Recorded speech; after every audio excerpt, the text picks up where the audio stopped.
My name's Harald Weldon. I enlisted in the military in 1964, served in the military until 1987. I went to Vietnam twice. First time I went on a ship, a flotilla of 3 ships. Second time went up to the 101st up in Camp Eagle.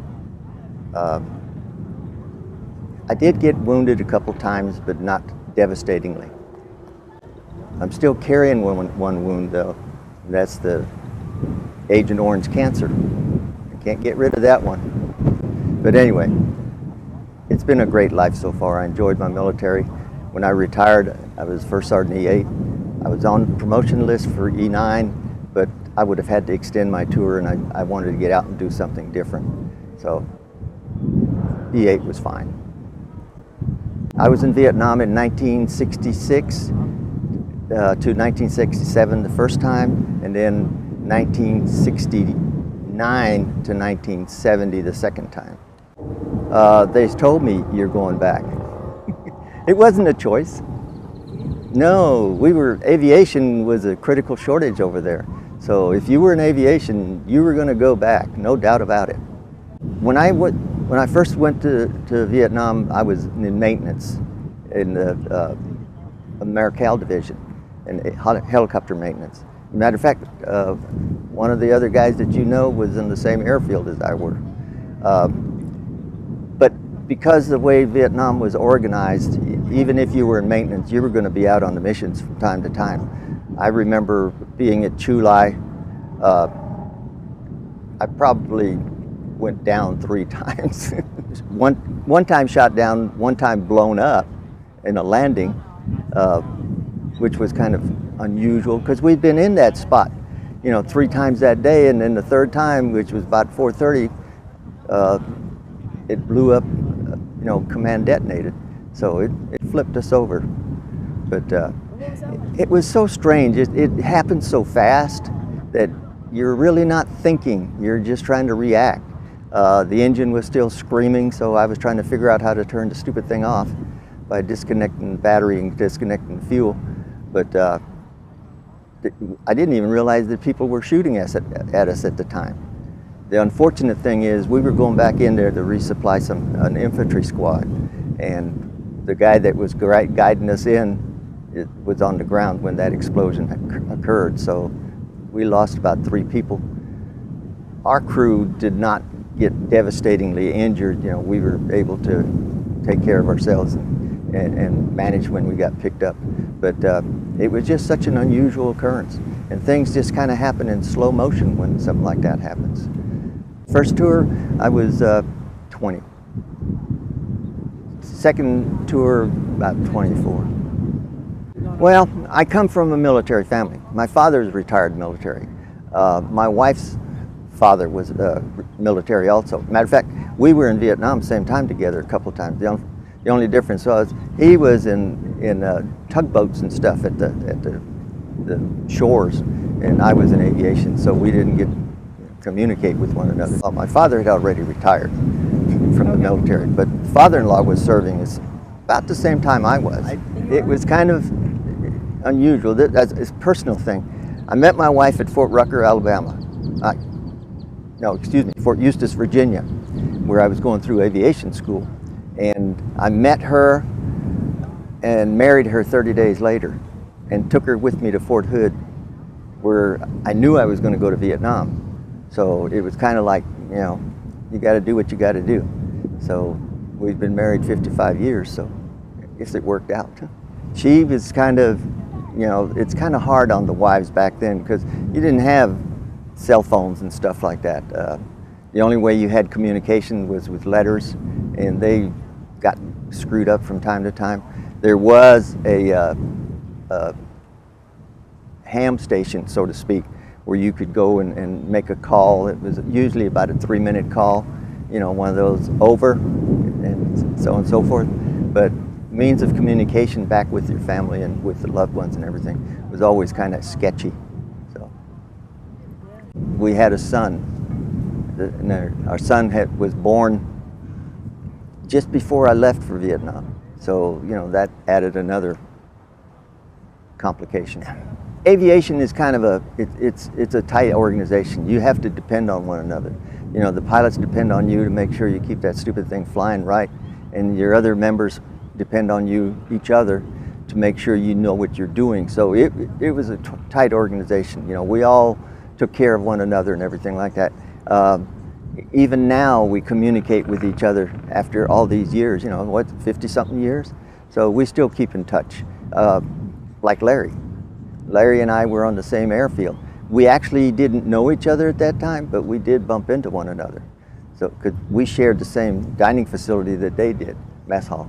But we were all right there, and aviation is just, it's a very close-knit organization. Vietnam was unusual for aviation because we operated out of a base camp, you know, in an airfield, and there was a lot of aviation there. We'd jump in our aircraft and go out and kill the bad guys and take risks and stuff like that. And we come home and go into our little hooch and chill out, you know. So it was kind of like one kind of world and another kind of world. But it was very much like you're going to work, you know. You knew your schedule and everything like that. Every now and again they'd screw up and shell us, but we got past that too. When I was in the July, it was Tet of '68, and that was a really scary situation because there was it was unexpected, and there was a lot of shelling going on, a lot of explosions going on, a lot of wounded people and stuff. I recall one time, not too far away from us was a bomb dump where the Air Force stored their bombs, but it was open. You know, it wasn't in a bunker or nothing like that. It was just laying along the beach, and they hit that bomb dump. And we thought it was an atomic explosion there because it was so humongous and outrageous. But and then the same thing happened when I was with the 101st. We used to get shelled a lot, so you can sit around and worry about it, or you can just deal with it and make sure you know where the bunker is, you know, and hope you can get in there before you get hit. The hooch. It was a hooch. It was wood with a metal corrugated roof, you know, like that. The only problem that you had over there is you had to deal with critters, you know. I do recall one time we were coming back from maintenance down to and there's a big old snake that crawled underneath the hooch, and we don't know where it went. We never saw it leave again, you know, so you kind of have to be careful when you get out at night to go do something. But it was real uncomfortable because the humidity was just ridiculous. If you had like a closet or something that you keep your clothes in, you had to keep a light bulb in there to try to keep things dried out. Otherwise, everything would just get moldy, you know. So it was ridiculous. You know, keep it warm and keep the moisture out of there. Otherwise, you know, you'd reach for something, a piece of underwear or something like that, be green. Well, you tell me. Well, the first impression was off of a ship, because we went over on 3 different flotillas. And when we got to Vietnam, the way you had to get off of that ship is you climb down a rope ladder into an LST, and then they take you to the beach, and you run up on the beach, you know, like you're conquering the place, which you actually weren't. You weren't under attack or anything. You were just getting off of the LST and stuff. It was kind of like Vietnam is a strange place. There's parts of it that are really very interesting and attractive, but it's so antique and old, you know, and you don't see a lot of fancy buildings and stuff. Everything is, you know, kind of thrown together hooch. So there's a lot to learn there. And the people for the most part, the Vietnamese that were in our vicinity, they were very friendly and very nice, but they weren't very trusting, because when the sun went down, you didn't know what you were going to run into. You know, there used to be kids that if you went down to the village to do something for one reason or another, and you were in a Jeep, kids would run up to the Jeep and they would hand you stuff. Well, some of that stuff might be a grenade with the pin missing, you know, so you had to be very careful. And these were kids that did that. Right. The other one that we used to worry about, and it happened to us a couple of times, happened to him too, is we had these mama-sans that used to work in our dining facility, right? And they would walk across our ramp, and you had to keep an eye on them because people would drop a grenade into the aircraft fuel tanks, and it had tape on it, and when the tape melted because of the fuel, it would cause cause the lever to fly off and explode. So we had that happen a couple times. So you had to, what they finally did is the ones that went to the dining facility, we had to pick them up at the road where they came up and then walk them over there ourselves. So because they had to walk past the aircraft, and you wanted to keep an eye on them when they did that. They were told bad things about us, and it was intended to make them dislike us and cooperate with the enemy to do things that they want them to do. Like up close and personal? About as close as from here to there. That's pretty darn close. Yeah, it is.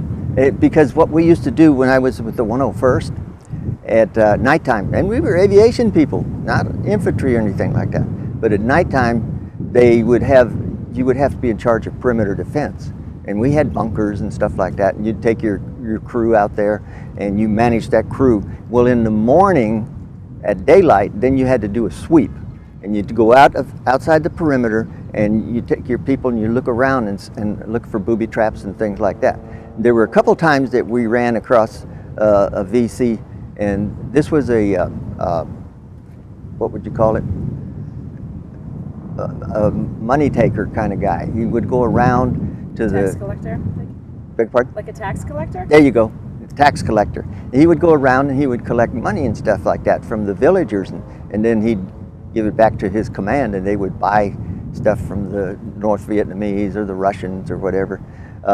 And he bumped into us by accident, and fortunately his gun jammed, so he wasn't able to do it. And he finally just gave up, because there were just too many of us that were coming out of the bushes.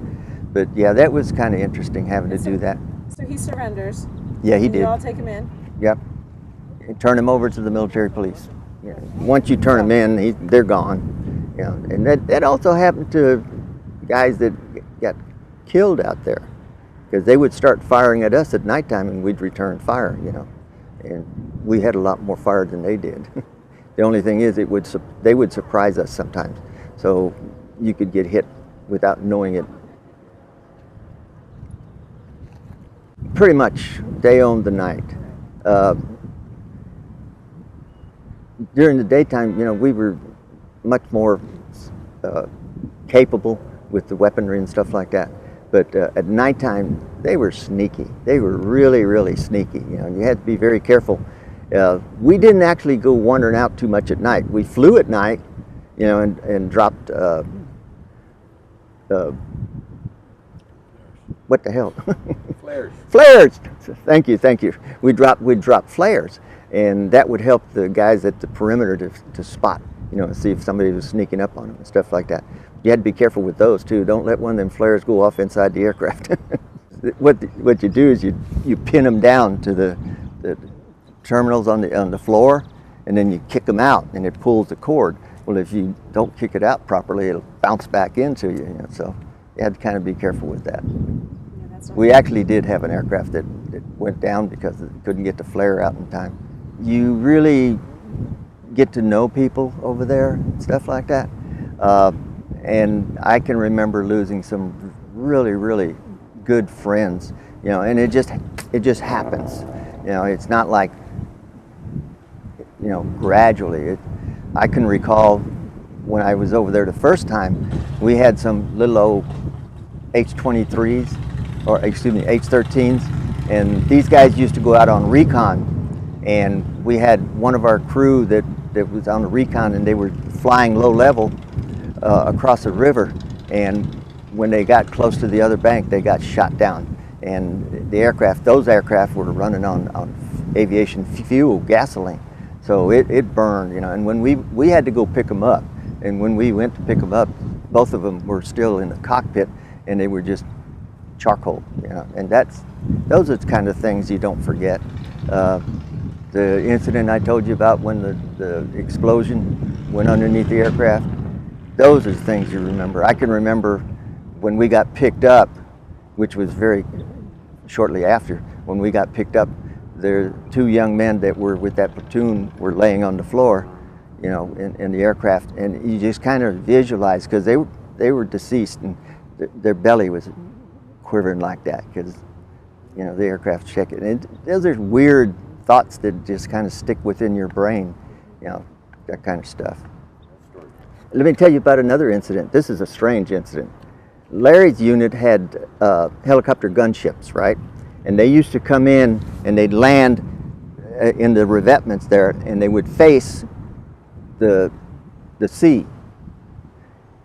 I can recall one time, one of them landed and they didn't deactivate the rockets, so it fired 2 rockets through the 55-gallon drum over the dining facility, our dining facility.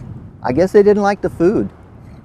But I mean, you know, you have unusual incidents that occur like that. After you've been over there a little while, it doesn't come as a shock to you. It's something that you think about, you know, later on when you're by yourself and think, you know, those were good friends. Those were really, really good friends. And now they're gone, you know. And then the other thing that sneaks into your mind is, when am I going to see them again? You know, because we were still doing risky stuff. But those kind of memories just don't go away. You know, you think about that.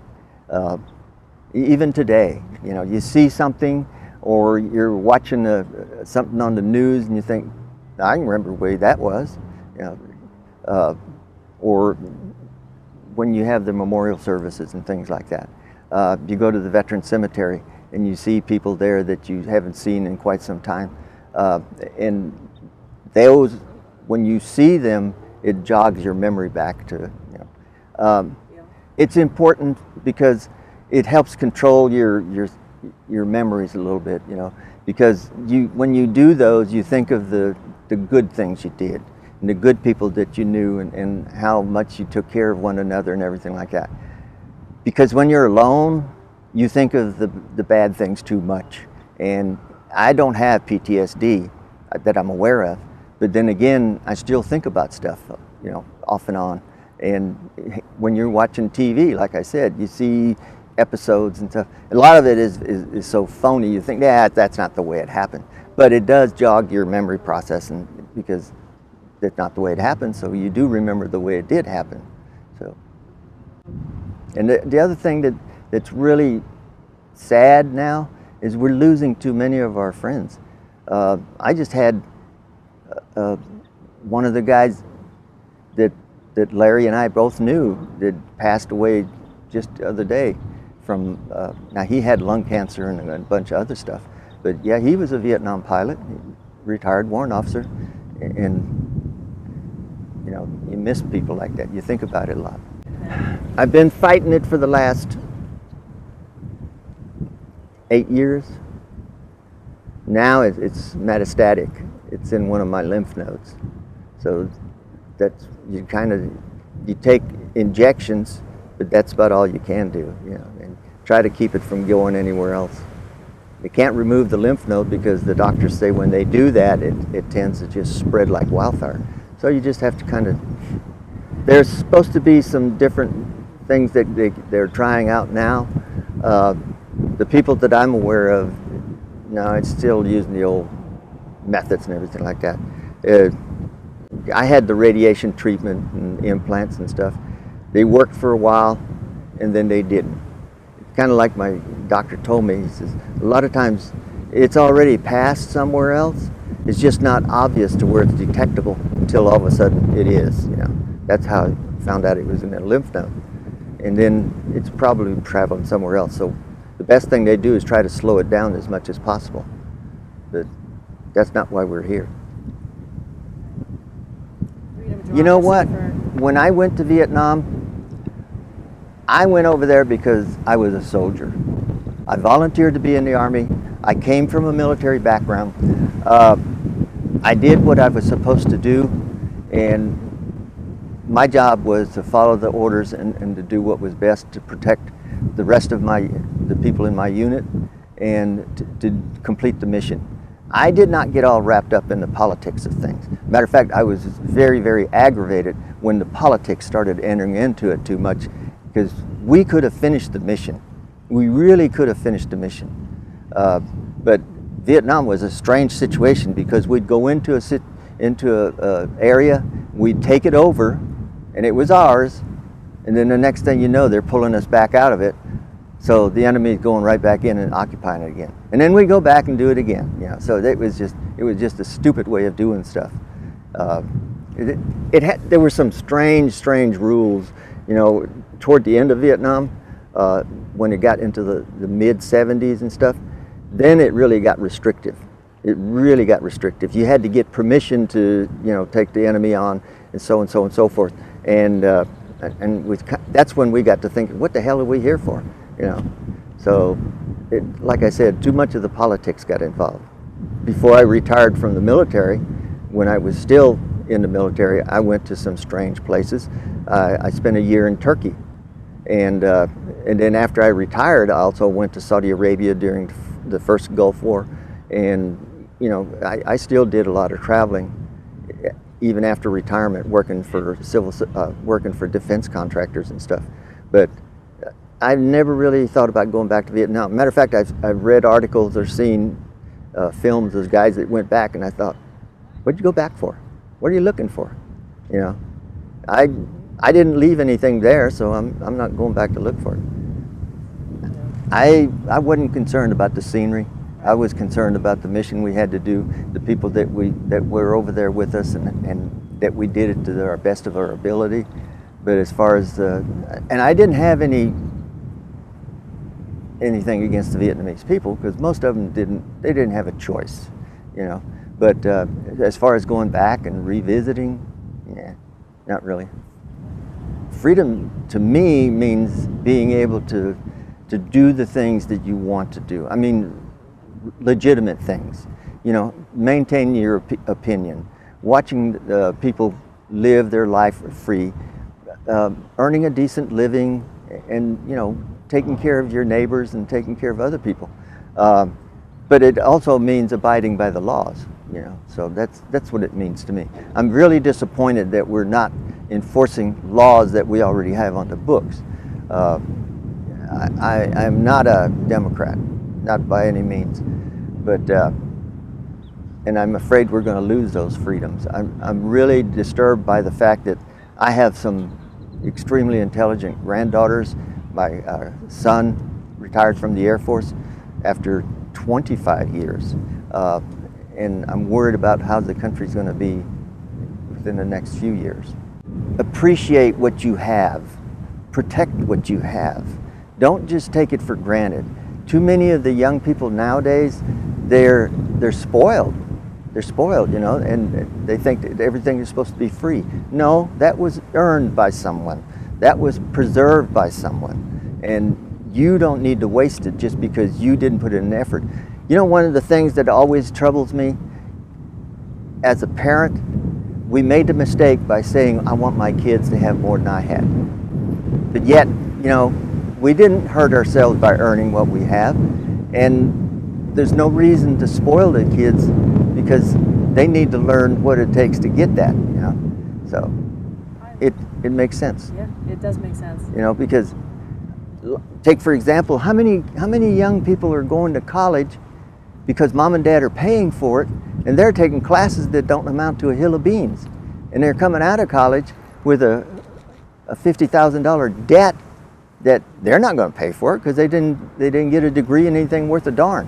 They just went to college to be with their buddies, and because it was the cool thing to do. And we were very fortunate.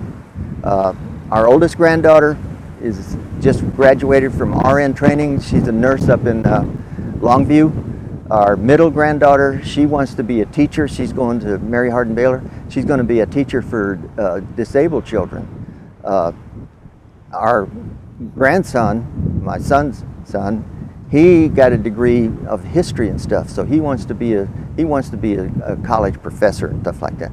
But at least they chose, you know, professions that they can make a decent living out of, and they appreciate what they learned and stuff like that.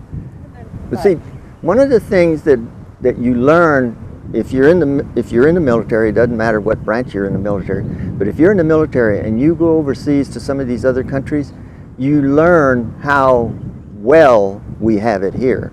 and how easy it is to make a decent living here and to enjoy life. And I know that myself and a lot of the people that I was in Vietnam with and other places, we saw what it was like to do without. You know, so we came home and we appreciated what we had, and we made sure that our families appreciated what we have too, instead of just spoiling and wasting, you know, their efforts or wasting our money. I do want to say how much I appreciate what you're doing for us. We need to be able to tell our story.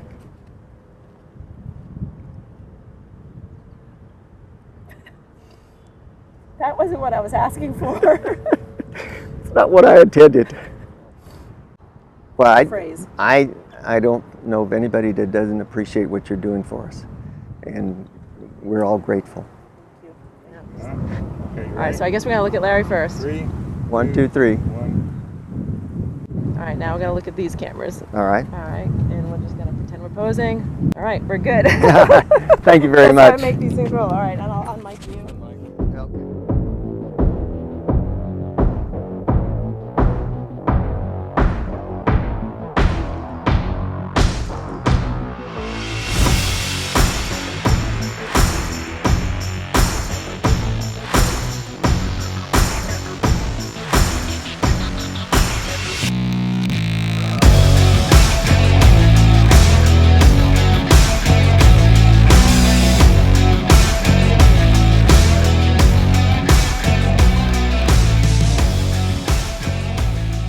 I trust that you enjoyed yet another interview from a member of the bravest generation. Now, I chose to leave that last part in there with the interaction between Harald and myself at the end of the interview to show you how important this is to them, how meaningful it is, and how important it is to our country, quite frankly. This is very replicatable. I am literally just going out there with 2 iPhones, a couple tripods, a wireless mic, and a big heart.